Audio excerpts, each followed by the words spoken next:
வணக்கம்.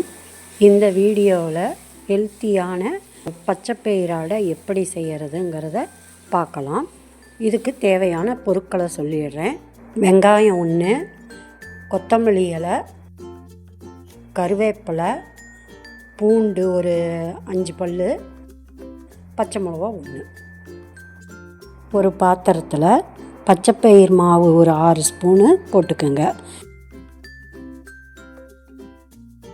அடுத்து பச்சரிசி மாவு 2 ஸ்பூன், உப்பு 2 ஸ்பூன்,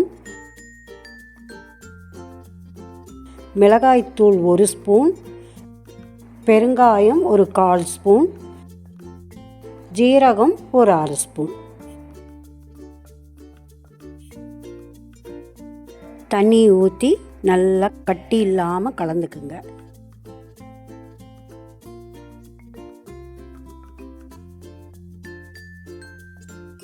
இப்போ நம்ம போட்டிருக்கிறது 8 அடை வரும். உங்களுக்கு எவ்வளோ தேவையோ அதை பார்த்து நீங்கள் போட்டுக்கலாம்.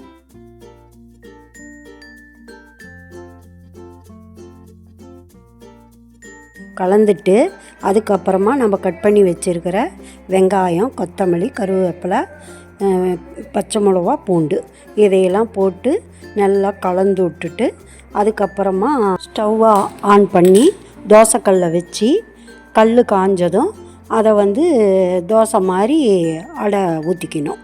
ஊற்றிட்டு ஒரு மூடி போட்டு மூடி வச்சுருங்க. எண்ணெய் கொஞ்சம் சுற்றிலி ஊற்றிட்டு மூடி வச்சுருங்க. மூடி வச்சுட்டு கொஞ்சம் நேரம் கழித்து எடுத்து அடுப்பை ரொம்ப வேகமாக வைக்காதீங்க.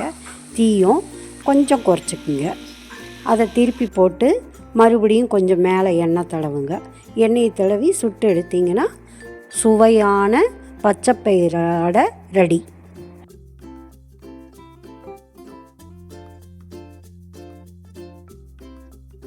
நீங்களும் இதை செஞ்சு பார்த்துட்டு எப்படி வந்ததுன்னு கமெண்டில் சொல்லுங்கள். நன்றி.